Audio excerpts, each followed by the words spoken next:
when it comes to indicators of your activities and the budget, I see that you want to train 200 staff.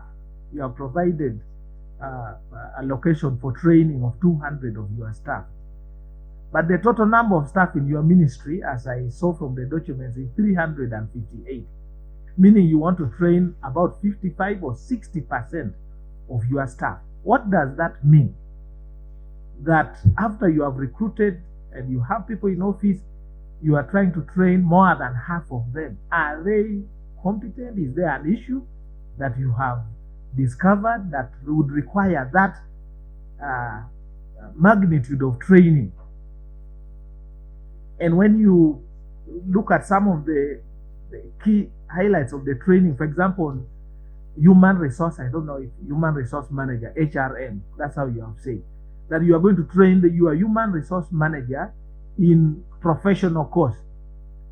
And yet, HR is actually a professional course. What extra over? Have you hired somebody who was not professional enough to be the HR, and now you want to train them in the professional course? I will add that to your key. Proceed, dear Chair. Chair, since you are waiting for another entity, I think my colleague should summarize so that the Honorable Mao and the team leave. Then Honorable Mao and the team respond to our concerns. Then we see how, because it's coming to one, so that we meet the other team. Thank you so much, right on, Chair. We lost it when we decided to take a lot of time, all of us. So let the members speak. I will apologize to the next entity for the delay. Thank you, Honorable Chair. I'll pick it from there. The key service area 00013, which will give us the result output under 16090106. You plan to spend millions of shillings in condom education. Yes, under key service area 0013, which will give us the output under 109016. You plan to spend millions of shillings on what you have termed condom education. It is in the ministerial policy statement. I've picked it from condom education and correct use of condom. The Ministry of Justice.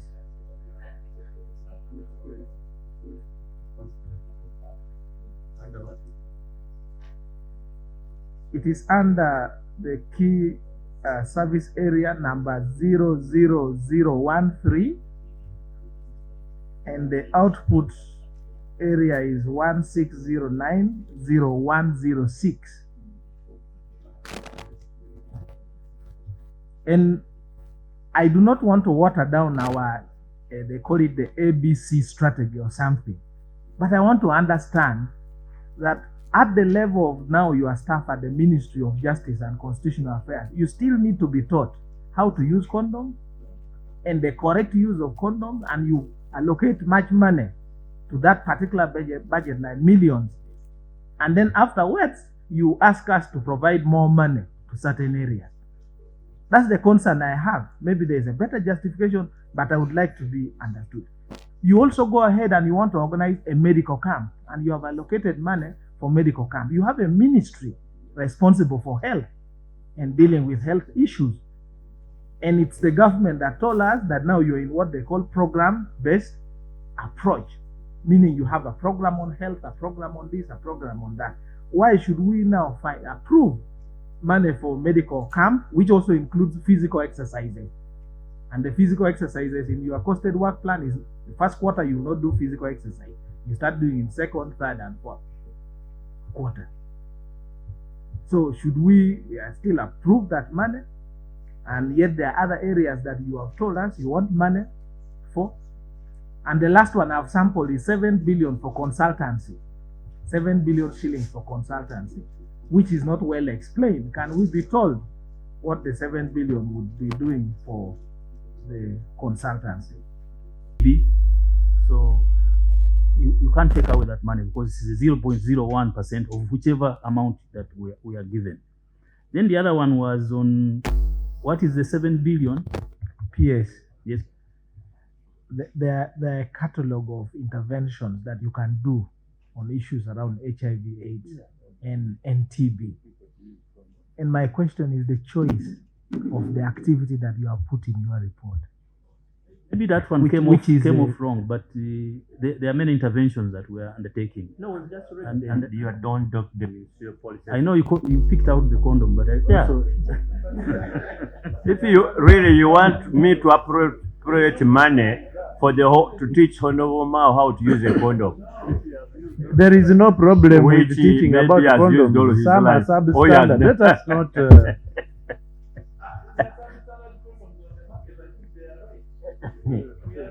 You tell us that we are getting public. Then the last two, money. There was the concern on what the 7 billion for consultancies that has not been broken down. We have international arbitration, and in fact, this 7 billion is very little because Martin here will tell you that some of the arbitration cases are worth 800 billion, rather $800 million. A case is the Rift Valley Railways case. If we are to lose it, if we don't represent well, we will be losing as a country $800 million. So for us to find 7 billion is not enough because first of all, we have international arbitrators who are supported by Attorney General's chambers, and normally this money is not enough. Then lastly, there was the concern of the new number plates. That is the bill that has been given to everybody to pay for the new number plates that we are receiving or replacing the 700 something thousand. I thank you. Talk about sex, but I would like us to talk about nation building. Mr. Chairman, let the record be clear that I don't prepare ministerial policy statements. Yes. What has been laid by the minister, it's their own document. Yes. And they're the ones who invited us to talk about those issues. I didn't come here to talk about sex. I came here to talk about nation building.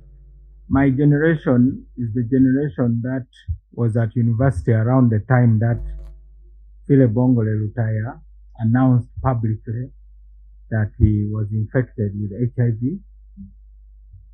We are the generation that was the most shell-shocked.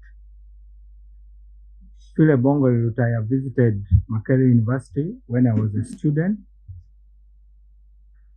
The disease had no name. A woman called Nanyonga claimed that soil from her banana plantation could cure the disease. Rich people took tipper lorries to buy the soil. Instead, they died from hookworms. Mr. Chairman, HIV/AIDS is a serious problem.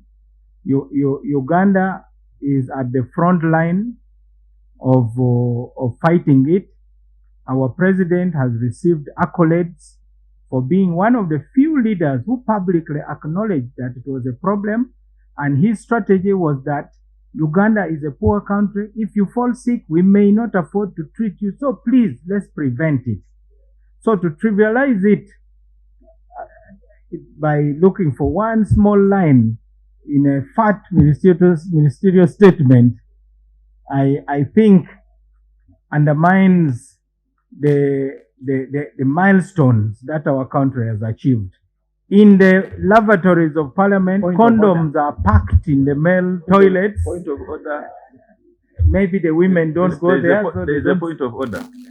Mr. Chairman, in execution of our role as members of parliament, and the Honorable Mao was privileged to be in the same position, we are commanded by the Constitution and our rules to interrogate and scrutinize ministerial policy statements and budget allocation.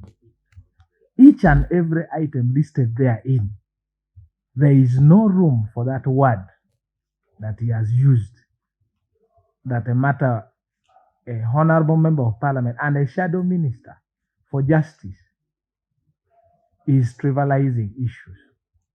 I beg for your guidance on that particular matter, that you panel beat the minister to come back and respond to the issues I think as raised, mm, and where possible, Mr. Chair, use your wisdom to deal with that particular. in preview. Because this matter was in your statement, and so a member who raised it needed clarification on how the Minister of Justice allocates such an amount of money on such a matter, a Minister of Justice, and you have ably responded. So there was no need for throwing in that other small thing you said, that the member is trivializing the matter. So do you wish to? I stand corrected, Mr. Chairman, Yes. and the Honorable Jonathan Odu takes no prisoners, neither do I. But let me now move on to the issues of nation building. Respectfully. And I